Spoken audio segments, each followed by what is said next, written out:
Batman. Written by Ian Miller.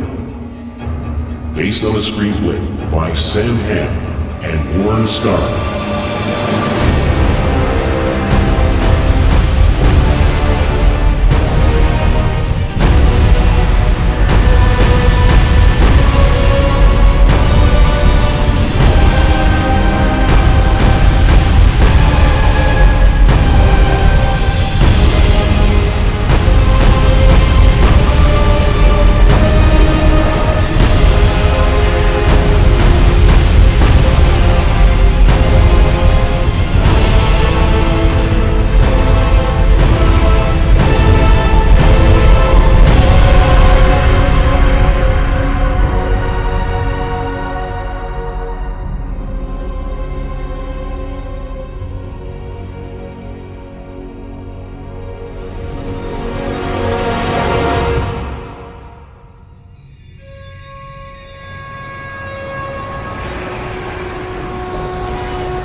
Gotham City was once a city of tomorrow, filled with possibilities. Now, it's a crime-filled, almost Gothic city. Corruption around every corner. Danger in the shadows. That was until something else came out of the shadows. A small family touring Gotham had decided it was time to return to their hotel. Taxi! After finding it difficult to get a cab in the busy city, the father, Harold, looked at his wife. We'll never get a cab. Let's cut over to 7th. We're going the wrong way. 7th is that way. Son, I know where we are. The father led his family from the main street into a nearby alley. A homeless man held out his hand, hoping Harold would give him some money. Harold walked his family past the homeless man and further into the alley. Without warning, someone hit Harold in the back of the head, and he slumped to the ground, unconscious. Harold! A man emerged from the shadows with a gun in his hand. The mother and her son heard footsteps and saw the homeless man pull out a gun from his coat pocket. Do the kid a favor, lady. Don't scream. The one who had hit Harold grabbed his wallet. Then the two men ran out of the alley and disappeared. On a rooftop nearby, the two men went through the stolen wallet. What we get? All right, the guy was loaded. Let's Pete, man. I don't like it up here. After what happened to Johnny Cobbs? Look, Johnny Cobbs got ripped off, aight? No big loss. That ain't what I heard at all. I heard the Bat got him. The Bat? Give me a break. There ain't no Bat. Suddenly, both men heard something move on the gravel, as if someone else was on the roof with them. The sound came from the opposite corner of the roof. That's when they saw him. The figure raised his arms, but in their minds, they weren't arms, they were bat wings. He was in all black and had pointed ears. On his chest was the emblem of a bat embedded onto his armored suit. The figure moved closer to his prey. Nick pulled out his gun and fired twice. The figure crashed against the gravel, not moving. Both Nick and Eddie turned to run, but suddenly stopped in their tracks. They turned back slowly. The figure is on his feet, spreading his wings once more. In a swift movement, he kicked Eddie in the stomach, sending him crashing into the wall, unconscious. Nick tried to make a run for it, but the figure was faster. He punched Nick in the face, and he almost fell off the ledge. The figure grabbed him and brought the hoodlum close to his face.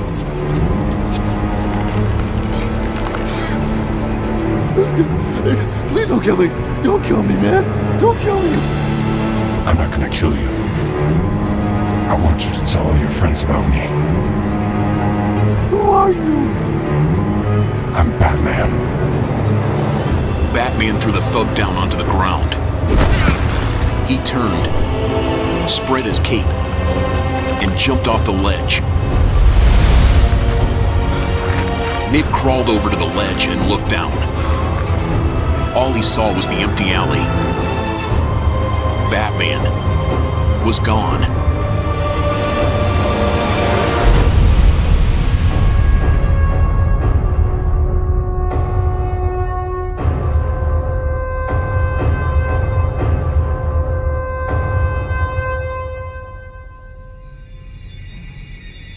In an upscale apartment, gangster Jack Napier and Alicia Hunt watched the latest news report. District Attorney Harvey Dent promises to wage war on crime boss Carl Grissom and make our city safe for decent people.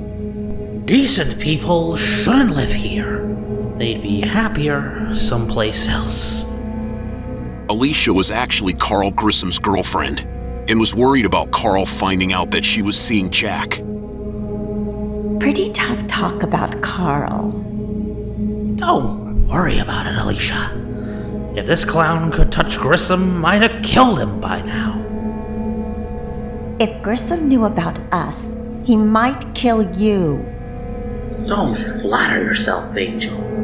He can't run this city without me. Besides, he doesn't know. Later that night, Gotham Globe reporter Alexander Knox arrived at the alleyway, which had a lot of police activity. He saw someone on a stretcher being put into an ambulance and another man in handcuffs. When Knox spotted the person he wanted to speak to, he walked past the ambulance. Lieutenant Eckhart, what's going on? Nothing, Knox. These two guys slipped on a banana peel. I think you're not telling me everything, Lieutenant. I bet those guys saw a supernatural form in the shape of a bat. That's 8 sightings in a month. Don't write this stuff in your paper. It'll ruin your useless reputation. Every punk in this town is scared stiff. They say he can't be killed. I've heard enough. Lieutenant, is there a 6-foot bat in Gotham City? If so, is he on the police payroll? If so, what's he pulling down after taxes? With that, Eckhart turned and walked away. He started to head for his car when he saw a stretch limo across the street. Leaning against the vehicle was Jack Napier. Eckhart then approached the limo. If it isn't our pet police lieutenant. Whatever you're selling, I ain't buying. I answer to Grissom, not to psychos. Why, officer, you should be thinking about the future. You mean when you run the show? You got no future, Jack. You're nuts, and Grissom knows it. Swiftly, Napier pushed Eckhart against a wall. Just as fast, the corrupt cop pulled out his gun and pointed it at the gangster. Napier loosened his grip on Eckhart and gave him a little smile. Watch the suits. Then, he walked back to the limo and got in. Eckhart watched as the vehicle drove off. Where have you been spending your nights, Jack?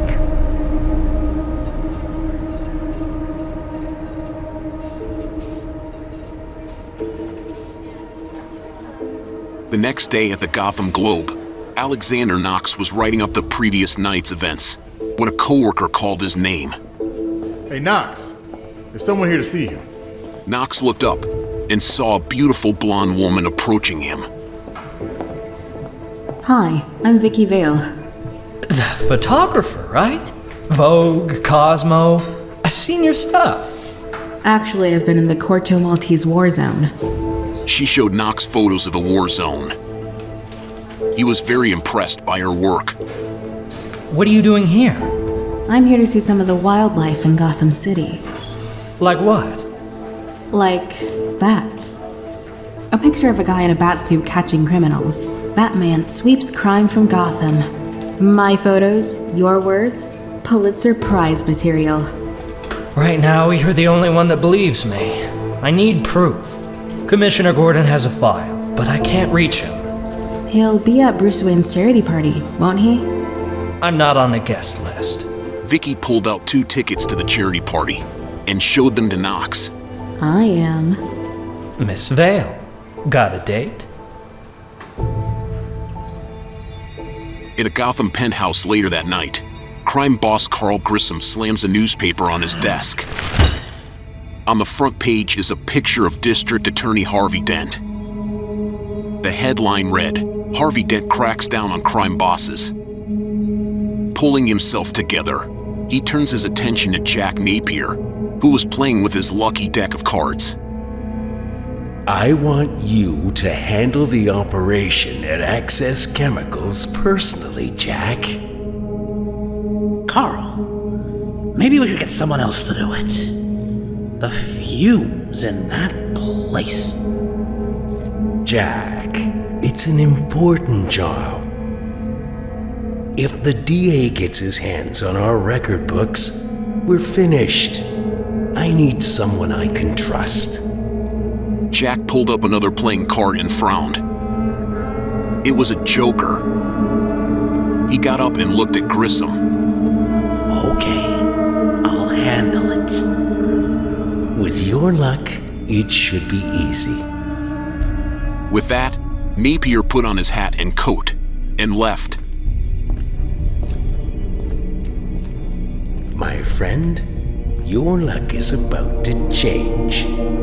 I need to thank Lieutenant Eckert for telling me about Jack and Alicia.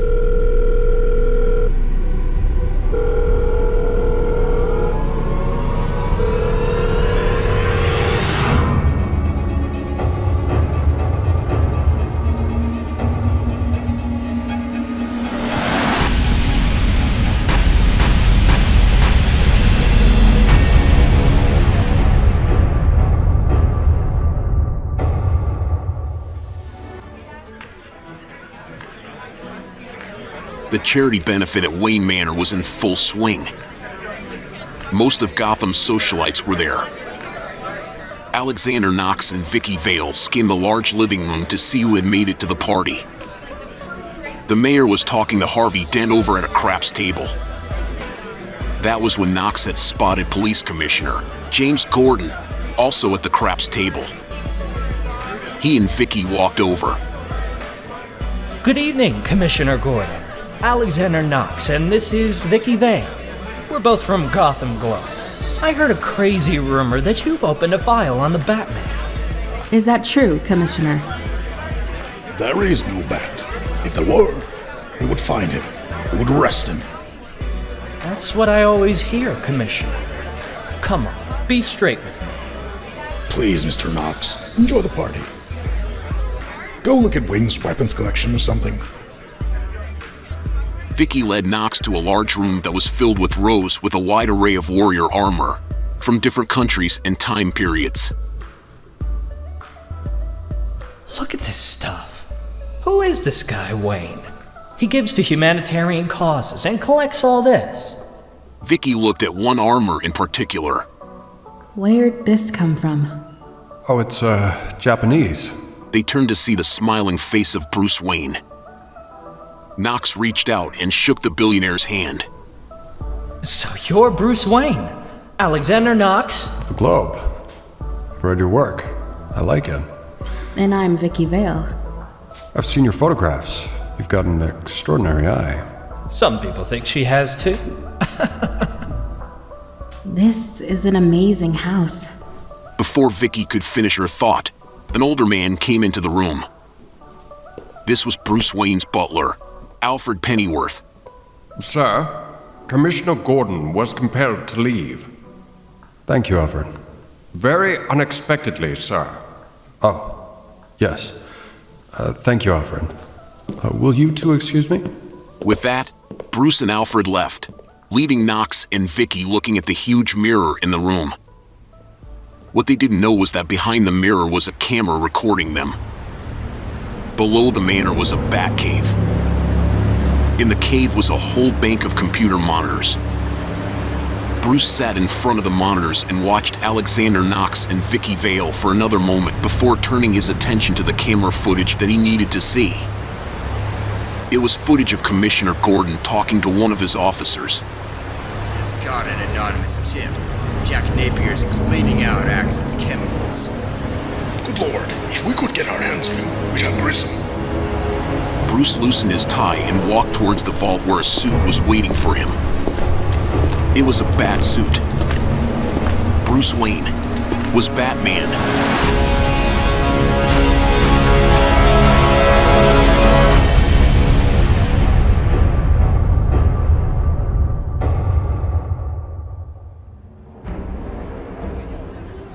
Outside of Axis Chemicals, a group of police officers, led by Lieutenant Eckhart, were getting ready to go into the plant after Jack Napier.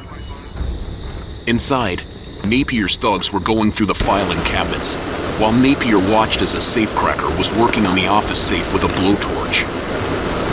The safecracker turned off the blowtorch and opened the safe. It was empty. Napier realized he was set up by his boss, Grissom. He motioned to his men that it was time to leave, but before they could move, a police officer pointed his gun at them from a nearby catwalk. Hey, freeze! One of Napier's thugs fired his gun at the police officer. In the confusion, Napier decided to make a run for it. Not too far away, Eckhart ordered his men on his bullhorn when he saw Gordon and two other officers coming his way. What's going on here? This is my collar. Beat it. I'm in charge here, not Carl Grissom. Gordon grabbed the bullhorn out of Eckhart's hand. This is Commissioner Gordon. I want him taken alive. I repeat, any man who opens fire on Jack Napier will answer to me. Up above on one of the catwalks, Napier and one of his men were looking for a way out when something caught their attention. On the opposite catwalk, Batman jumped down. The hoodlum leveled his gun and fired at the caped figure, but Batman pulled out his miniature spear gun. He pointed it at the thug and fired. A barbed hook caught the side of the man's coat, and with a sharp pull from Batman's line, he fell over the railing. Batman tied the line to the railing so the hoodlum wouldn't fall. From down below, Gordon looked up and saw Batman running along the catwalk. Oh my gosh. Unseen, Napier was on another catwalk looking down and pointed his gun at Eckhart. Hey, Eckhart! Think about the future. Suddenly, Napier realized he wasn't alone on the catwalk. Behind him was Batman. In a swift movement, Napier turned and pointed his weapon at his new prey, and smiled. Nice outfit. Napier pulled the trigger. Batman pulled up his arm and the bullet ricocheted off of his gauntlet. The bullet hit Napier in his cheek and fell over the catwalk railing.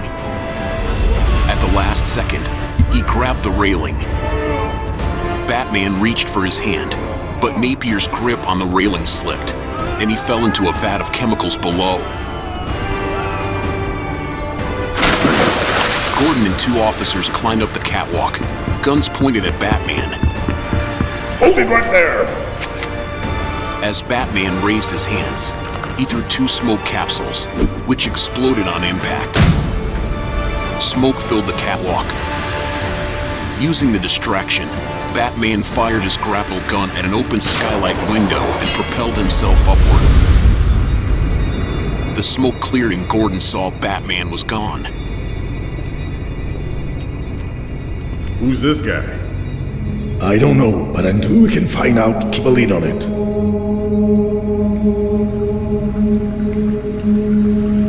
Down by the chemical sluice outside of Axis Chemicals, playing cards started floating to the surface.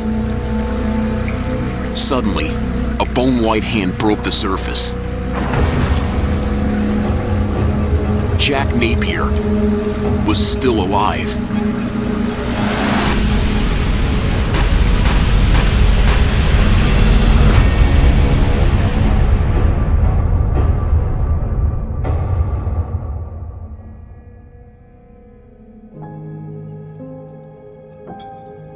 The next night, Vicki Vale had accepted a dinner invite from Bruce Wayne at Wayne Manor.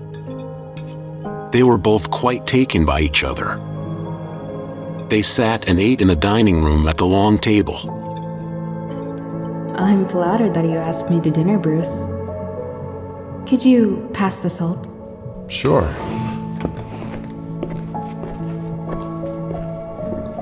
Do you like eating in here? Do you know, I don't actually think I've ever seen this room before. After dinner, they walked down the hallway, exploring more of the house. This house? All this stuff? It doesn't seem like you. Some of it is very much me. Some of it isn't. The dining room is definitely not you. No, it's not. You're very strange, Mr. Wayne. Well, thank you. In his penthouse apartment, Carl Grissom was pouring himself a drink when he heard the elevator behind him open. That you, Alicia? It's me, Carl. Jack? Thank God you're alive. I heard you've been fried. Is that what you heard? You set me up over a woman. You must be insane. Grissom saw the man pull a gun out of his pocket, pointing it at him. Jack, listen. We'll cut a deal. Jack? Jack is dead, my friend. The man removed his hat. You can call me Joker. Grissom was shocked to see that the man in front of him had green hair, white skin, and a red, eerie smile. Joker fired his gun, and Grissom collapsed to the floor. As you can see, I'm much happier. He walked over to his former boss's desk and saw a newspaper with a headline, "Winged Freak Terrorizes Gotham Gangland."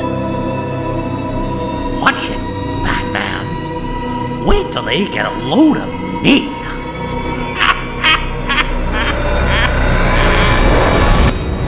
At the Gotham Globe, the following day, Vicki Vale started looking through the newspaper's records on Bruce Wayne. Alexander Knox approached her with a look of concern on his face. I'm losing confidence in you, going out with this weirdo. This wouldn't be a personal issue for you, would it? I just want you to do your job. I am doing my job. There's nothing in these records but social puff pieces. No photos, no history, nothing. Who is this guy? Who cares? I do. I'm going to get answers. Later that day, Vicki started following Bruce. She followed him to an alley, which was nicknamed Crime Alley. He laid 2 red roses on the sidewalk and continued walking. Vicki followed and saw Bruce had joined a crowd that was forming around City Hall.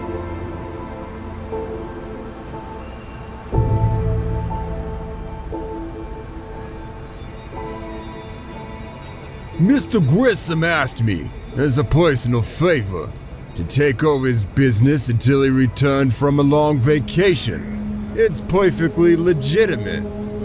We have witnesses. It's true. I saw it. I was there. The whole crowd turned to see a mime, walking towards Ricorso. This was no ordinary mime. It was the Joker. He raised his dead hand and signed the paper in his own blood, and he did it with this pen. Joker pulled out a feather pen from his inner coat pocket. The crowd was so focused on him that they didn't notice other mimes surrounding them. Joker looked Ricorso in the eye. Hello, Vinny. He threw the pen and it hit Ricorso in the throat. he fell to the pavement. Everyone was in shock at what they had just witnessed. Their shock turned to horror as the mimes pulled out machine guns and fired in the air, creating a distraction. The crowd dove for cover, but Vicki was shocked to see that Bruce was the only one still standing. Bruce, get down! Bruce was just fixated on Joker as a car pulled up. Joker and his goons got in the car and drove off. It's him. Bruce, you could have been killed. Bruce?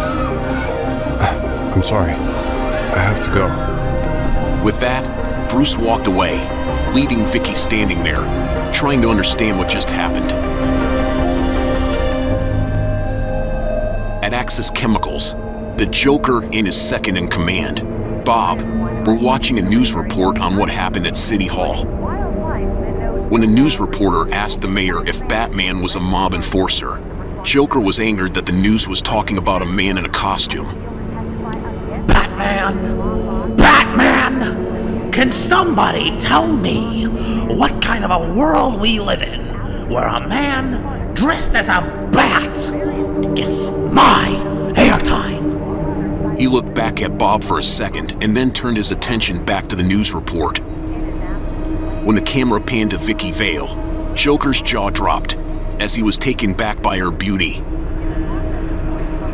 Stop the press! Who is that? That's Vicki Vale. She's a photographer. That woman has style!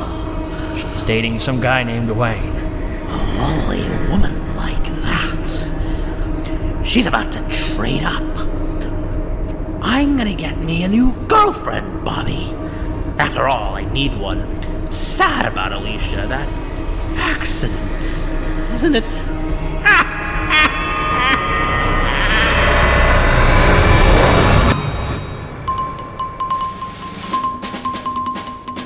At the Action News station, the newscasters were in the middle of their report.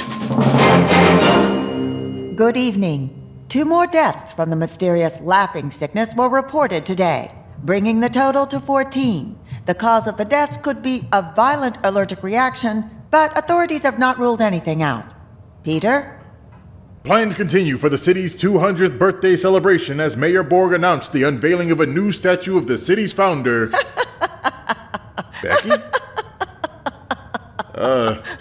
Becky. Peter looked as he saw Becky laughing hysterically. He motioned to the director to kill the camera as Becky fell out of her chair, still laughing. The live feed was cut, then replaced by 2 supermodels with green hair, bone-white skin, and red lips, fixed in a frightening grin. Love that Joker. Suddenly, the picture changed and showed the Joker pushing a shopping cart through an aisle of a grocery store. New improved Joker brand with my secret sauce, Smilex. Let's do a blind taste test. The picture changed again to show Joker and a blindfolded producer tied to a chair. Oh, our producer's not happy. He's been using brand X. Pouring a few drops of his Smilex solution into a teaspoon, Joker forced the producer to swallow its contents. The producer's mouth turned into a permanent smile. But with the new improved Joker brand, I get a grin again and again. You'll probably ask, where can I buy these fine products? That's the deal, folks. Chances are you bought them already. So remember, put on a happy face.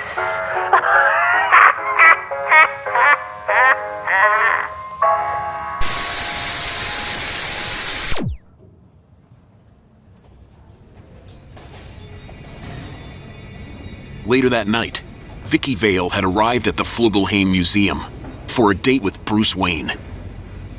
She waited an hour for Bruce when the waiter came up to her and gave her a small box. She thought it might be a gift from Bruce and opened it. Inside was a small rebreather mask and a card that read, "Dear Vicki Vale, put this on, right now." Vicki couldn't understand what was happening and didn't have time to figure it out. Some sort of green gas started seeping out of the air vents. Vicki put on the mask as she saw other patrons collapsing, either on the ground or onto their tables.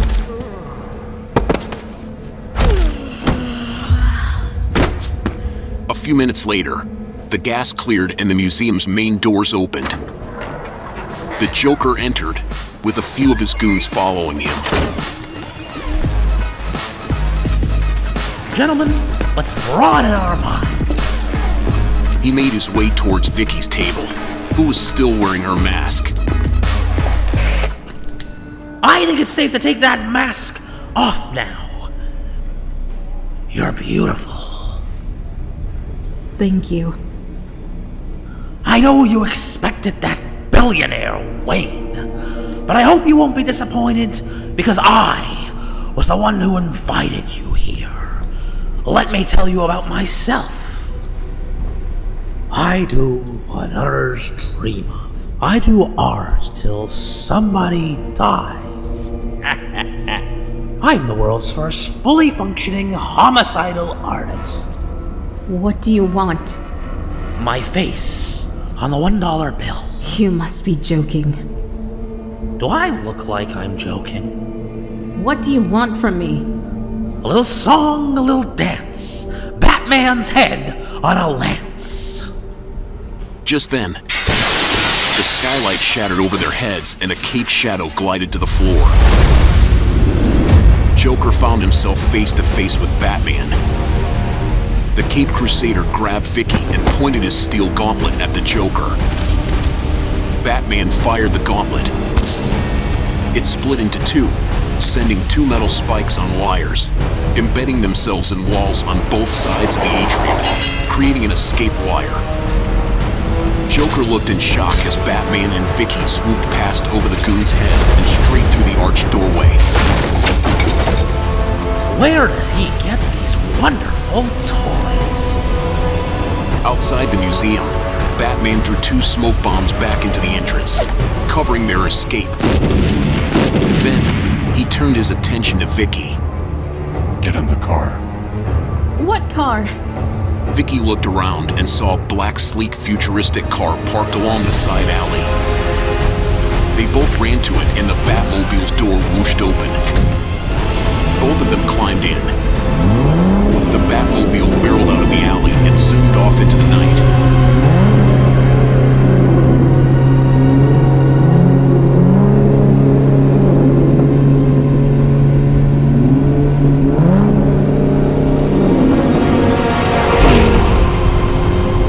Batman drove down a deserted stretch of road. Vicki tried to look at his face, but he turned on a light behind his head, which made it impossible for her to see him. She looked out through the windshield and saw that they were headed into an enormous cliff wall. Vicki screamed, but to her amazement, the cliff wall vanished altogether.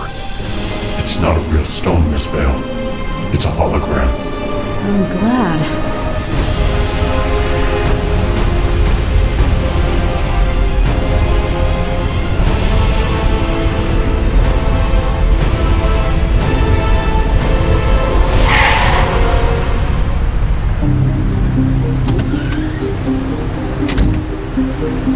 Watch your step. What is this place? Home. What are you going to do with me? You're going to do something for me. I think I figured out what the Joker's doing to those products that are killing people. Batman walked to a lab table. On the table were test tubes, beakers, and dozens of tainted products such as makeup, deodorant, and lipstick. What is all this? The police have got it wrong. They're looking for one product, but the Joker's tainted hundreds of basic chemicals at their source. Then whole shipments of every product would be poison. We'd all be dead. The poison only works when they're mixed. Hairsprays won't do it alone, but hairspray mixed with lipstick and perfume will be toxic and untraceable. How did you figure this out? Take this to the press. Why did you bring me here? You could have sent this information. You're right. I could have. There's something else. Batman suddenly pulled Vicki close to him and pulled out a sleeping capsule from his utility belt. He pulled the capsule up to Vicki's face and broke it. Gas. I'm sorry. I was wrong to bring you here.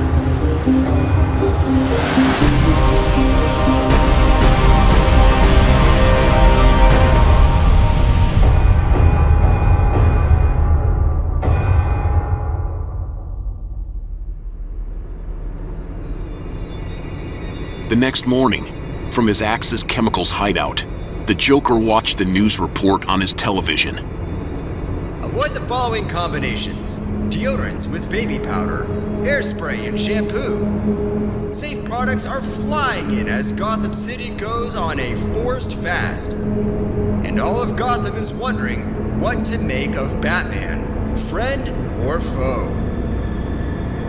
I've given a name to my pain, and it is Batman. Out of frustration, Joker pointed a gun at the screen and fired. The set exploded. He turned to his right-hand man.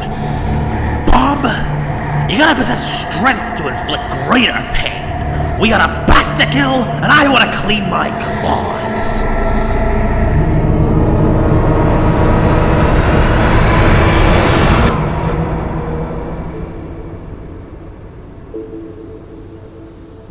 Later that day, Bruce Wayne paid a visit to Vicki Vale's apartment to talk about his recent behavior.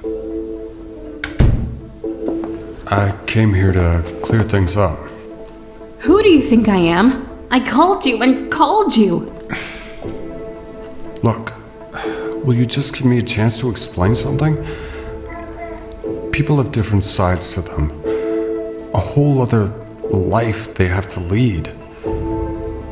Vicki, what I'm trying to tell you is,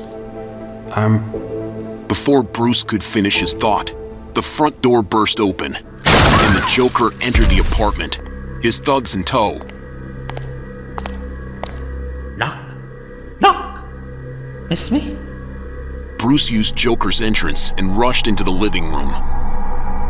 He grabbed a silver metal tray that was close by and stuffed it in his inner coat. He turned his attention back to Joker and Vicki. Vicki, I'm really very upset. You were dining with me. I was a man who was getting somewhere with a beautiful woman.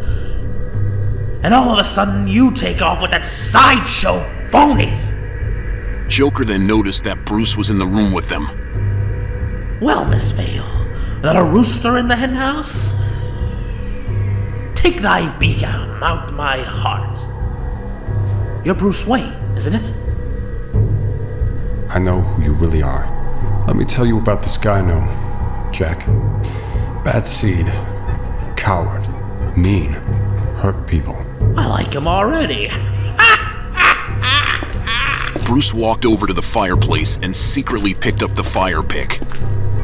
Problem is, he got crazy, sloppy, heads full of bad wiring. Know what happened to this guy? He ended up with his lights out. Now you want to get nuts? Come on, let's get nuts. Joker pulled out his gun and pointed it at Bruce. Tell me something, my friend. You ever dance with the devil in the pale moonlight? What? Bruce was shocked at what Joker had said, as if he had heard it before, a long time ago. What? I asked that question of all my prey. I just like the sound of it. Joker pulled the trigger.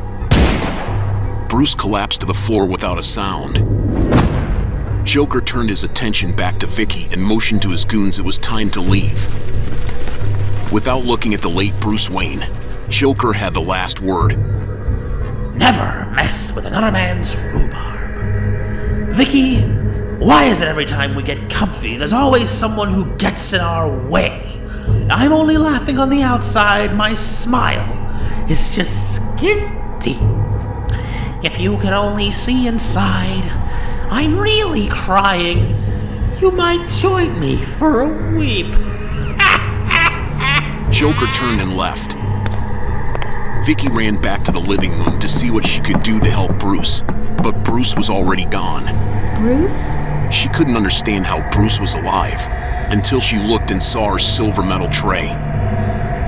Embedded in the tray was a bullet.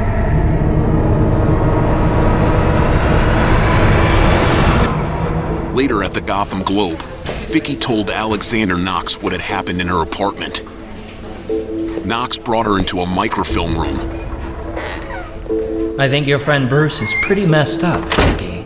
They sat down in front of a microfilm reader, and Knox pulled up a headline that read, Thomas Wayne murdered. Prominent doctor. Wife slain in robbery. Unidentified gunman leaves child unharmed. Bruce's parents. The poor kid watched the whole thing happen right in front of him. Oh my gosh. His parents were murdered in that alley. That's why he went there. It was the anniversary of their deaths. Look at the photo. The look on his face. It's just like that day with the Joker in front of City Hall.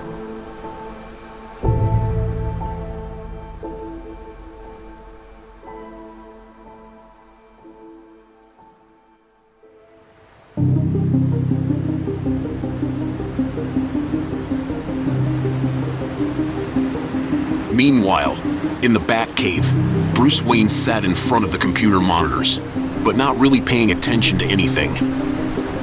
Alfred came up to him with a police file in his hand. The file on your parents, sir, as requested. Thank you, Alfred. I shall be in the kitchen if you need me. As Alfred left, Bruce opened the file. He looked at a picture of his parents, Thomas and Martha Wayne. He began to remember that night when he lost them. They had just left the movies and had taken a shortcut through the alley. Out of the darkness came two men. One of them grabbed at Martha's necklace. Thomas tried to stop the man, but the other man had pulled out a gun and shot Thomas. Then, he turned and shot Martha. He pointed his gun at young Bruce. The gunman stepped closer to him. Tell me something, my friend. You ever dance with the devil in the pale moonlight? Let's go, Jack. The two men disappeared into the night, leaving Bruce all alone in that alley. His whole world shattered. Back in the present, Bruce had realized that the Joker had murdered his parents all those years ago. It was him. Bruce, are you alright? What? How did you get in here? Alfred, is this what you were going to tell me at my apartment when the Joker came? You're him, aren't you? The Batman. I've loved you every night since I met you. I don't know what to think of all this. I really don't. Sometimes, I don't know what I think of all this. This is just something I have to do. It's not a perfect world. It doesn't have to be a perfect world. I've just gotta know if we're gonna try to love each other. I'd like to. But he's out there right now, and I have to go to work. With that, Bruce left Vicki and headed for the suit vault where his bat suit was waiting. Batman would make his move against the Joker.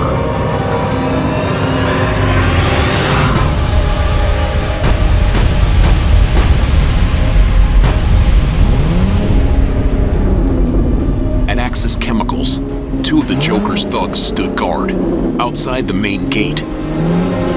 They heard a loud engine roar and saw a black sleek vehicle heading straight towards them. The thugs dove for cover as the Batmobile crashed through the gate. Twin machine guns emerged from open flaps of the sleek car and opened fire on the shuttered steel doors. The machine guns retracted and the flaps closed as the Batmobile cruised through the now shattered door. Inside the factory, Joker's goons fired their weapons on the sleek car. Their bullets bounced off of the Batmobile's bodywork. The Batmobile sped past the remaining thugs. Inside, Batman had flipped a switch and the machine guns had once again emerged from the vehicle's front.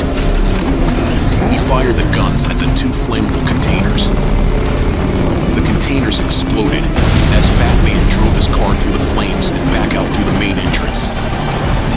Axis Chemicals was now a massive inferno. The Batmobile screeched to a halt as Batman saw a helicopter flying above him. Joker was in that helicopter. Holding a bullhorn, the Joker couldn't help but smile at his adversary. So you figured out where I concocted my little surprises, eh? The place where my life as a Joker started. But you're down there, and I'm up here. I'm going to the Gotham Bicentennial Festival. You really ought to show up. It's gonna be a gas. The helicopter flew toward the city. If Joker could take the sky, then so could Batman.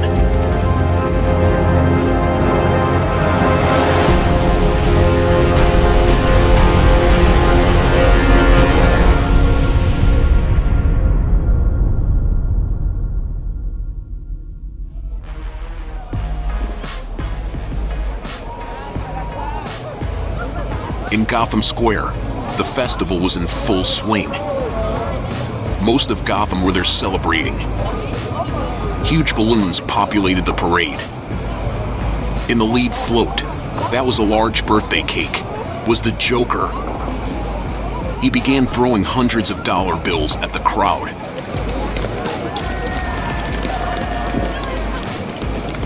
Welcome, everyone! Enjoy yourselves! Open those hungry wallets! Not far away, Vicki and Knox got out of their car and saw the people catching and grabbing the money that the Joker was throwing at them. You think Batman will show for this? He'll be here. Knox looked at one of the balloons and saw something was seeping out of it. Vicki looked through the telephoto lens in her camera and saw that some vapor was coming out of canisters that were attached to the balloon. Those balloons are filled with Smilex gas. He's going to kill everybody. Come on, we've got to warn the crowd. Where's Batman? They heard a loud roar from above and looked up. Both of them saw a jet plane flying overhead. A plane in the shape of a bat. Is that him? Inside the Batwing, Batman contacted Alfred on the radio. Alfred, you read me? Yes, sir. What's happening?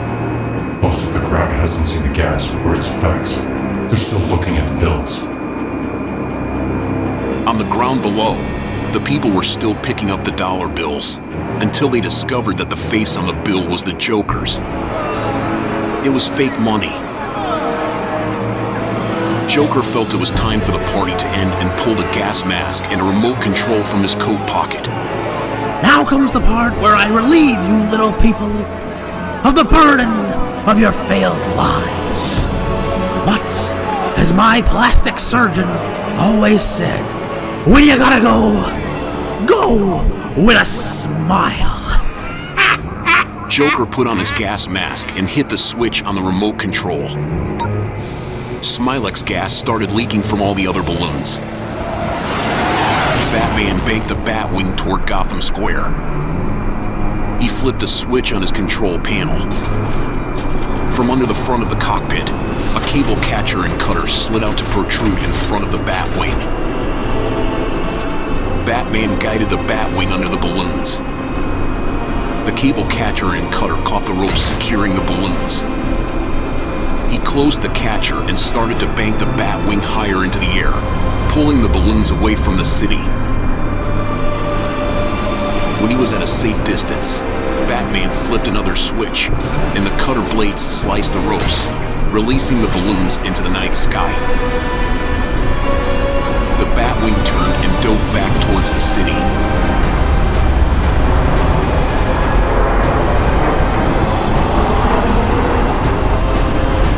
Joker couldn't believe it. Batman had ruined his plan and upstaged him. Joker angrily climbed down the birthday cake float. He stole my balloons!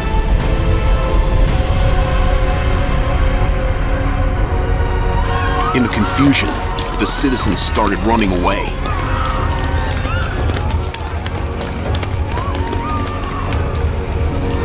In a matter of minutes, Gotham Square was empty. Joker wondered why everyone had dispersed, until he heard a loud roar from the sky and saw the Batwing heading straight toward him.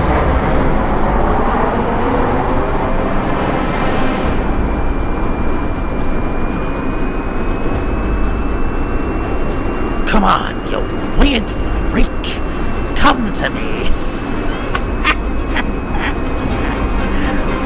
From the cockpit, Batman saw the Joker standing in the middle of the square. He flipped a switch and twin machine guns emerged from hidden panels on each side of the wings.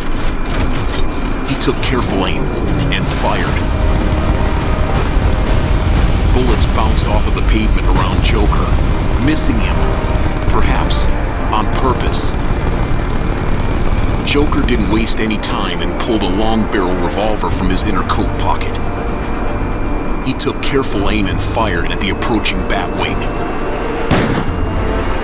The bullet hit its mark. Vicki stood in horror as she saw the Batwing belly flop onto the street before it crashed onto the steps of Gotham Cathedral and erupted into a ball of flames.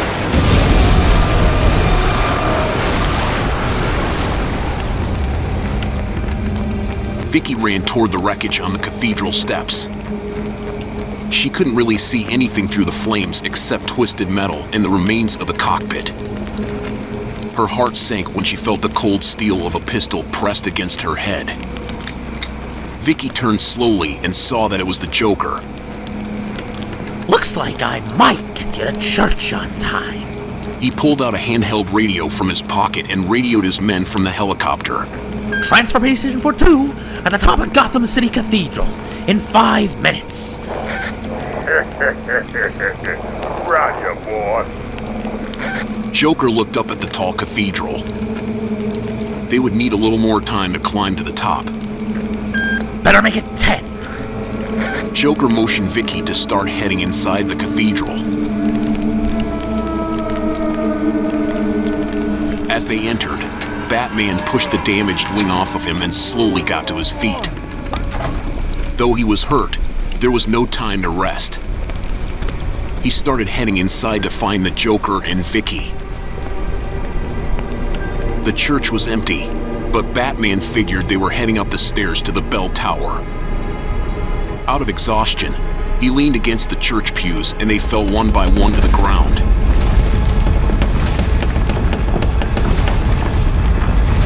On the staircase, Joker heard the commotion below.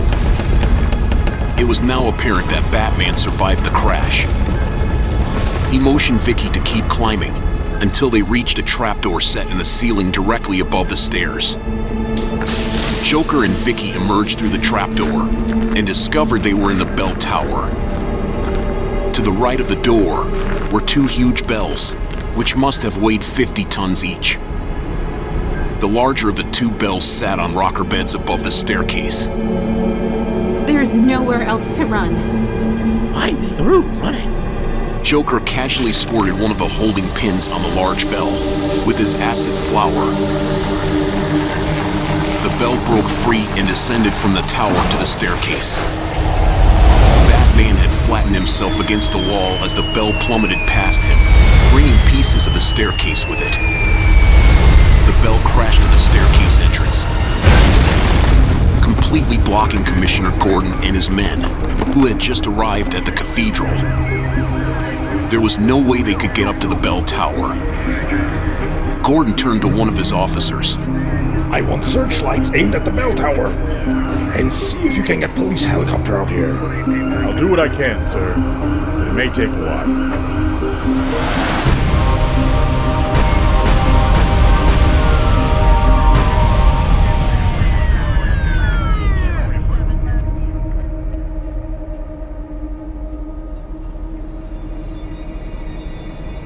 Batman finally made it to the trapdoor and slowly opened it.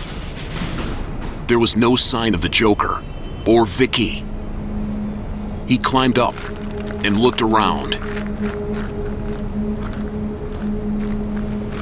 It seems at last I have a bat night in my belfry.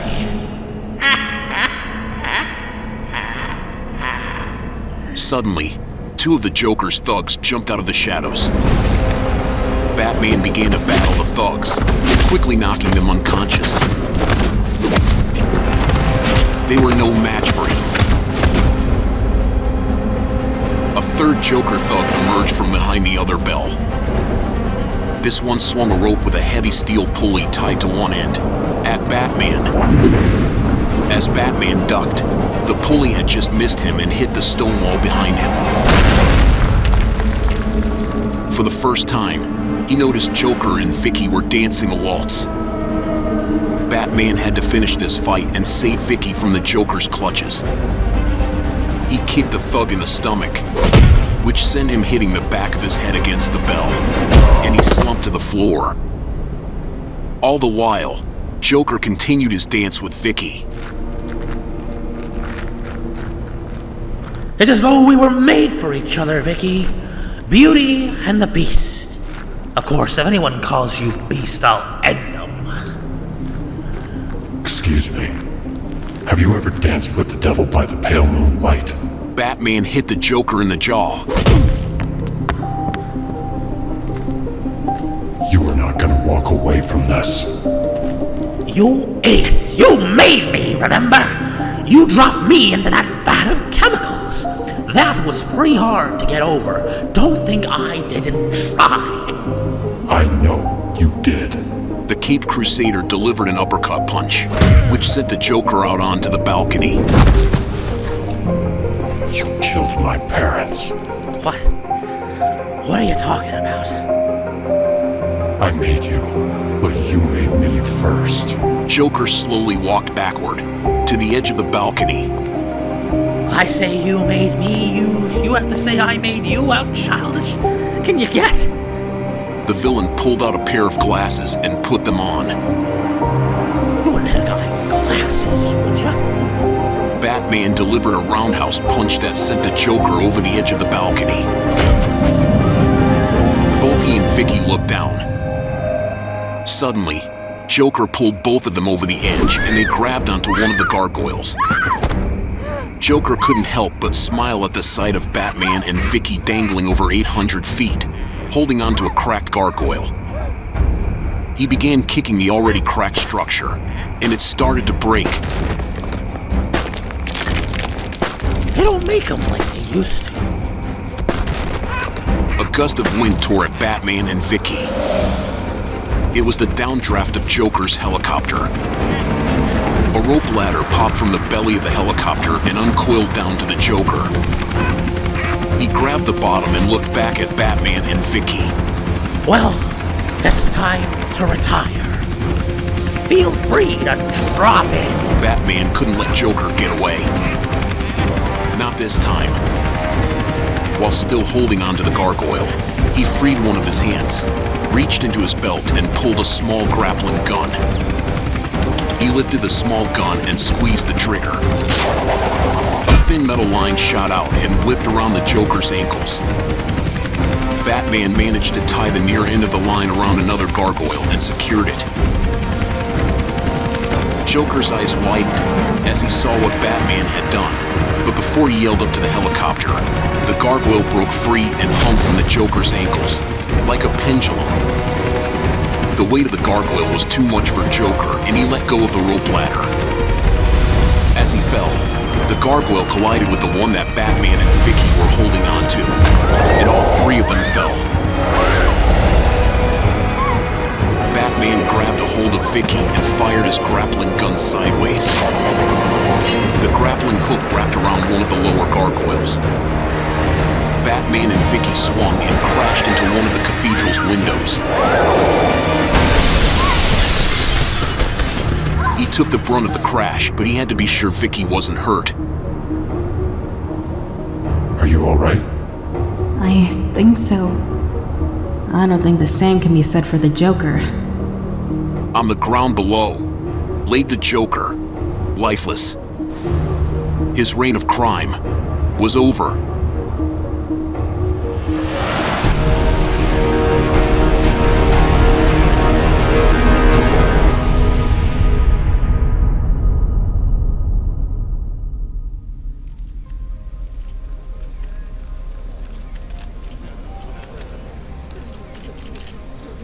The next night, there was a large press conference in front of City Hall. The mayor, Harvey Dent, and Commissioner Gordon stood in front of a crowd full of reporters. Members of the press, we have an announcement to make. Our district attorney, Harvey Dent, is going to read a statement. We received a letter from Batman this morning. Gotham City's earned a rest from crime. But if the forces of evil should rise again to cast a shadow on the heart of the city, call me. Alexander Knox stepped forward with his tape recorder. Question: how do we call him? Gordon walked to the far end of the City Hall stairs, where they had rigged up a searchlight. We have a signal! He turned it on. The bright beam shone on the side of Gotham Cathedral. A signal that had the emblem of a bat.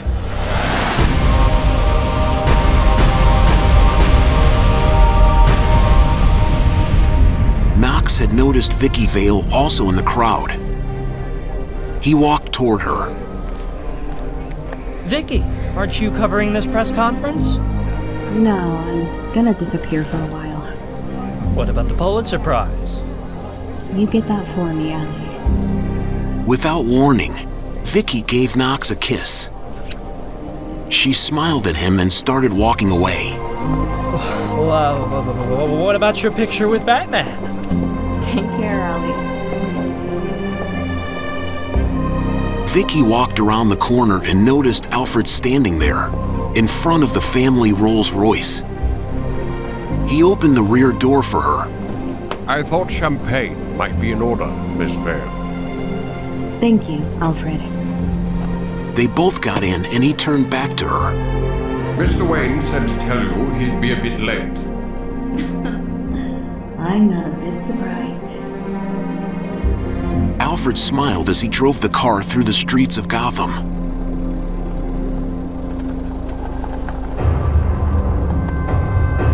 High above on one of the roofs, Batman looked at the bat signal. It was as if he was looking at his future and an adventure that was just beginning.